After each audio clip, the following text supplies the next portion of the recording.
still don't know what would have happened if I had opened the door that night. It was a little past midnight. I was home alone, curled up on my couch with a book. My apartment was on the 5th floor of a quiet building, the kind where the hallways always smelled like old carpet and the neighbors barely acknowledged each other. The first knock was soft. I almost didn't hear it over the rain tapping against my window. I glanced at the clock. 12:07 a.m. I hesitated. No one visits unannounced this late. Then another knock, louder. I muted the TV and sat up, my pulse quickening. I wasn't expecting anyone. Slowly, I walked toward the peephole, careful not to make a sound. And that's when I saw him. A man I didn't recognize. Black jacket, hands shoved into his pockets, his head slightly lowered, making it impossible to see his face. He wasn't moving, just standing there.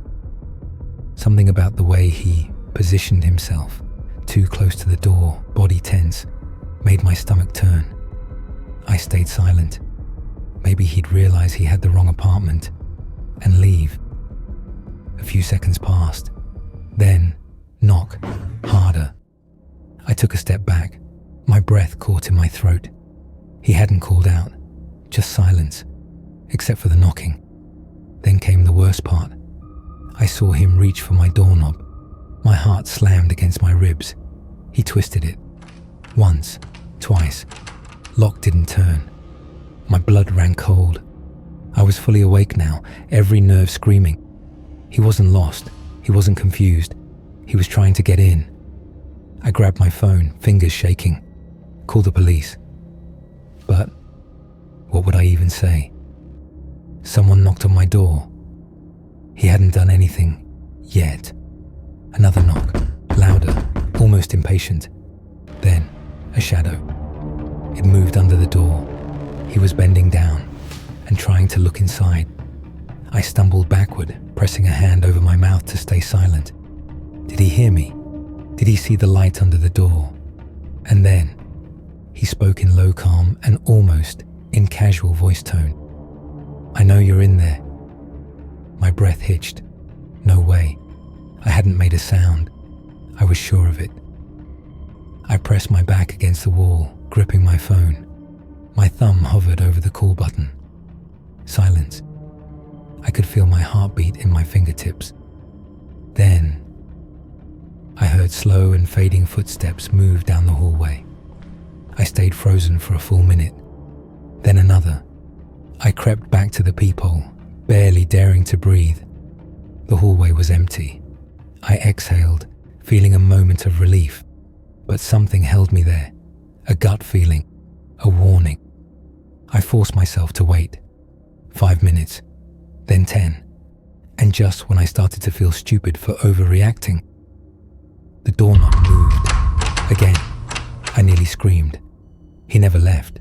He'd been standing there waiting and listening. I backed away, heart hammering. I called the police.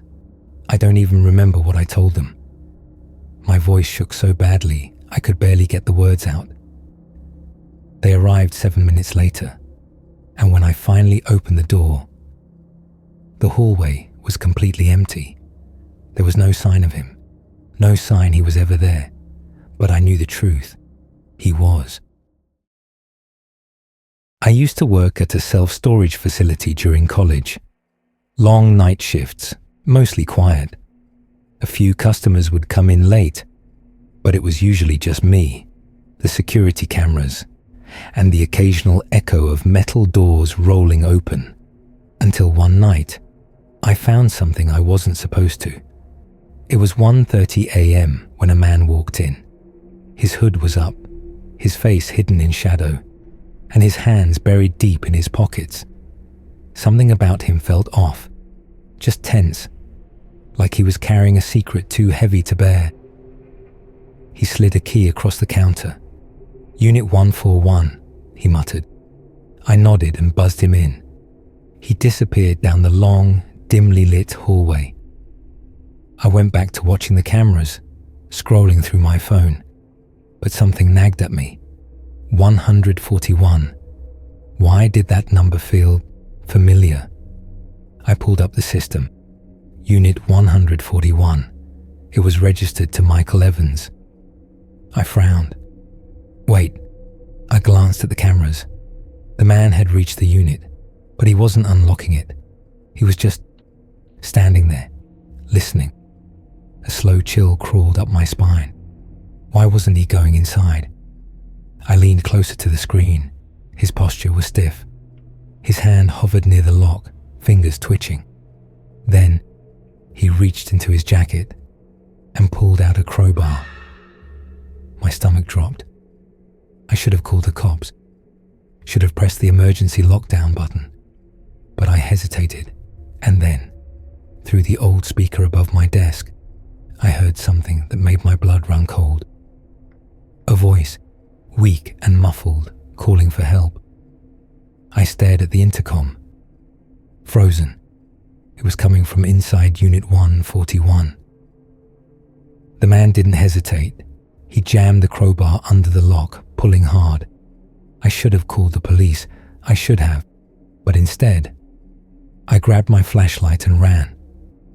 By the time I reached him, he had already pried the lock loose. The metal door screeched as he shoved it up, and I saw inside a man, bound pale and helpless. His eyes snapped to mine, wide, desperate.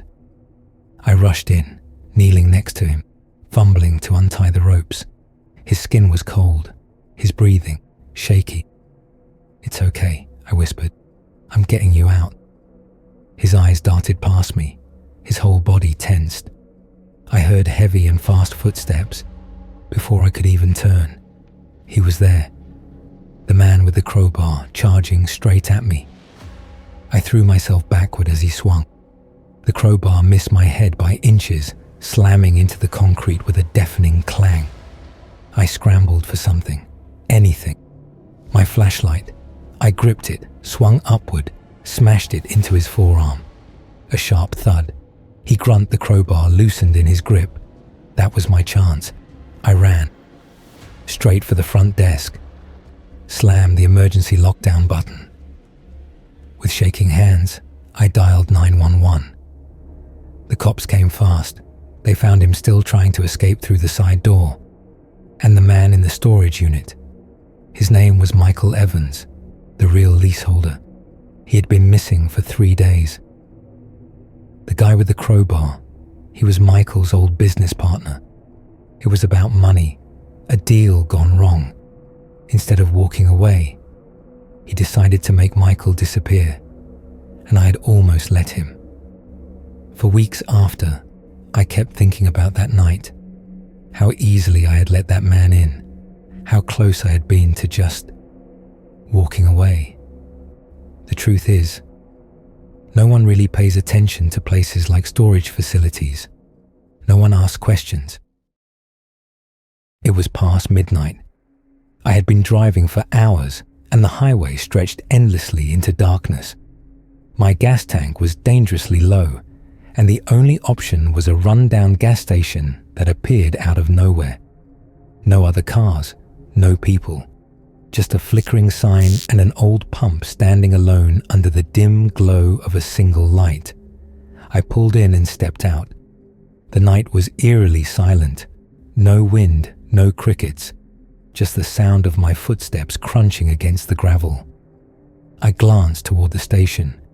The door was slightly open, swaying just enough to reveal the unlit interior. Something about it felt wrong, but I had no choice. I needed gas. As I walked inside, a stale, musty scent filled my nose. Shelves were covered in dust, untouched for what looked like months. A half-eaten sandwich sat on the counter next to an open cash register, stuffed with an unsettling amount of money. "Hello," I called out, my voice cutting through the silence. No answer. Then I noticed it. A door behind the counter, slightly ajar. From inside, I heard the faintest scraping sound, like someone shifting in a chair. A deep, gut-wrenching instinct told me to leave. but before I could turn, I heard a creak. The front door behind me was slowly closing. I spun around, my pulse hammering in my ears. I hadn't touched the door, yet it was closing on its own. A shadow moved behind the glass, barely visible in the dim light. Someone was outside, watching and waiting. My breathing became ragged as I took a slow step backward. The scraping sound in the back room stopped. Whoever was in there, they knew I was here. I needed to move now. Just as I turned to run, a loud thump echoed from the back room, like a chair being knocked over. My body reacted before my mind could process it. I bolted. I lunged for the front door, but when I pulled the handle, it wouldn't budge. It was locked. Panic surged through me as I yanked at the handle, but it didn't move. Behind me, the door to the back room creaked open just a little wider. I had seconds. My eyes darted around until I spotted a fire extinguisher hanging beside the door. I grabbed it, took a deep breath, and swung as hard as I could at the glass window. Crash! The glass shattered. I barely registered the pain as a jagged edge sliced my arm. I didn't care. I had to get out. I hit the pavement hard but scrambled to my feet, heart pounding. My car was only 10 feet away. Then I heard it. Heavy boots stepping over broken glass. I didn't turn around. I ran. My hands fumbled with my keys as I reached the car. I yanked the door open and threw myself inside. In the rearview mirror, I saw him step out of the gas station. A tall figure, standing motionless under the flickering light. I turned the key. The engine sputtered. No, not now. The man took a step forward. I turned the key again. The engine roared to life. His slow walk turned into a sprint. I slammed my foot on the gas. My tires screeched as I shot forward, gravel spraying behind me. In my mirror, I saw him chase after me, running full speed. Then he stopped. He just stood there, watching as I disappeared down the road. I didn't slow down. I didn't look back again. I kept driving until I reached another gas station, this one filled with lights and people. As soon as I pulled in, I stumbled inside, my hands still shaking, blood from my arm dripping onto the floor. A man behind the counter looked at me, his face shifting from casual disinterest to deep concern. "You okay?" I struggled to catch my breath. There was a gas station back there. Some guy, he chased me. The man's expression darkened. He nodded slowly. "You're not the first." My blood ran cold.